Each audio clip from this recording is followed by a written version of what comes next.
అదే RTV app వార్తల్ని క్షణాల్లో చదివే అవకాశం ఉంటుంది. ఒక న్యూస్ పేపర్, ఒక టెలివిజన్ ఛానల్ మీ చేతుల్లో ఎప్పుడు ఉంటాయి. ఆయన సందేశంలో చెప్తారు, ఆత్మనే తీవ్ర సంక్షోభంలో ఉంది. ఈ జగన్ ట్యాక్స్ వల్లనే మనం ఎంత ఇబ్బంది పడుతున్నాం అని మీరు అందరూ కూడా, ఎందుకంటే నాణ్యమైన ఫీడు కూడా లేవు. అలాగే ఇదే గణపవరంలో జగన్మోహన్ రెడ్డి ప్రతిపక్ష నాయకుడిగా ఉండగా రూపాయిన్నరకే కరెంట్ ఇస్తానని మన ఆక్వా రైతులను ఎలా మోసం చేశాడో ప్రతి ఒక్కరూ కూడా చూసాం. అలాగే మొన్న సీఎం హోదాలో కూడా వచ్చి అనేక వాగ్దానాలు, అంటే బ్రిడ్జ్లు కానించి అనేక వాగ్దానాలు, ఎక్కడ దగ్గర 6-7 బ్రిడ్జ్లు మనకి ఇచ్చి కొల్లేరు సమస్యను కూడా తీరుస్తానని వాగ్దానాలు చేసి మనల్ని మోసం చేసి ఈరోజు అతను గెద్దెనెక్కి అతనికి అధికార దాహంతో ధన బలంతో ఈ ఎలక్షన్ చేసి మనల్ని చిత్తు చేద్దాం అనుకున్నాడు. ఎక్కడ కూడా సిద్ధం అన్నాడు. దేనికి సిద్ధం తెలియట్లేదు. పోలవరం చేయడానికి సిద్ధంగా లేడు అతను.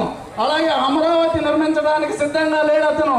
తన అధికారాన్ని దక్కించుకోవడానికే సిద్ధంగా ఉన్నాడే తప్ప ప్రజల యొక్క సంక్షేమం, ప్రజల యొక్క అభివృద్ధిని ముందుకు తీసుకెళ్లేదానికి సిద్ధంగా లేడని మీ అందరికీ కూడా తెలియజేస్తున్నాం. 5 సంవత్సరాలు జగన్మోహన్ రెడ్డి యొక్క ప్రభుత్వాన్ని చూశాం. 5 సంవత్సరాలకు సంబంధించినటువంటి మేనిఫెస్టో 2019లో ఇచ్చారు. కానీ ఆ మేనిఫెస్టోని ఏ విధంగా అమలు జరపలేదు. కానీ 99% నేను అమలు జరిపానని చెప్తున్నాడు.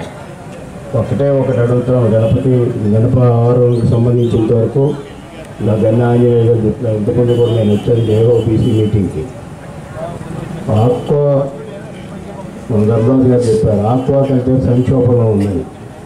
ఆక్వా కల్చర్ మీద రైతులే కాదు, చాలామంది లేబర్ కూడా ఆధారపడి ఉంటారు. చిన్న ఉద్యోగస్తులు కూడా ఆధారపడి ఉంటారు. టెక్నీషియన్స్ ఆధారపడి ఉంటారు. దీని మీద అనేక రకాలైనటువంటి అనుబంధ సంస్థలు ఉంటాయి. మొత్తం ఆక్వా కల్చర్ మీద ఏదైతే ఈ ప్రాంతం ఉందో ఆక్వా కల్చర్నే సర్వనాశనం చేసినటువంటి వ్యక్తి ఎవరంటే జగన్మోహన్ రెడ్డి. సంక్షోభంలోకి నెట్టిన వ్యక్తి అంటే జగన్మోహన్ రెడ్డి. అంటే ఇప్పుడు ఈ సందర్భంగా మనం చేస్తున్నాం. మనం కూడా కొద్ది రోజుల్లో మేనిఫెస్టో ఇవ్వబోతున్నాం. అంతేత ఆక్వా కల్చర్ని మళ్ళీ తిరిగి సంక్షోభం నుంచి మళ్ళీ లాభసాటిగా తీసుకొచ్చేటువంటి బాధ్యత తెలుగుదేశం ప్రభుత్వం, తెలుగుదేశం పార్టీ తీసుకుంటుందనేది కూడా మీకు ఈ సందర్భంగా మనం చేస్తున్నాం. అదేవిధంగా మీరు చూస్తే ఈనాడు మేనిఫెస్టో ఇచ్చారు. 2019లో ఇచ్చినటువంటి మేనిఫెస్టో మోసం. ఎందుకంటే ప్రజలను మోసం చేసి ఒక ఓటు అడిగి ఈ ఒక్కసారి నాకు ఓటు అయ్యిందని ఓటు వేస్తే ఆ మేనిఫెస్టోలో ఉన్నటువంటి కనీసం 10% కూడా అమలు జరగకపోగా మొత్తం రాష్ట్రాన్ని సంక్షోభంలోకి నెట్టేశాడు. రాష్ట్రం అంతా సంక్షోభంలో ఉంది. ఇప్పుడు రాష్ట్ర సమస్యలు పట్టించుకోలేదు.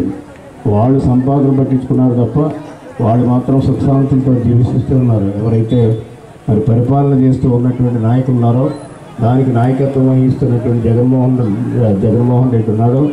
వాళ్ళు సంపాదించుకున్నారు, వాళ్ళు బాగుపడ్డారు తప్ప రాష్ట్రం బాగుపడలేదు. భారతదేశంలో వెనకబడిన రాష్ట్రంగా తీర్చిదిద్దినటువంటి మహాకారుడు జగన్మోహన్ రెడ్డి. అంచేత మన భవిష్యత్తు మనం కాపాడుకోవాలి. మన పిల్లల భవిష్యత్తు మనం కాపాడుకోవాలి.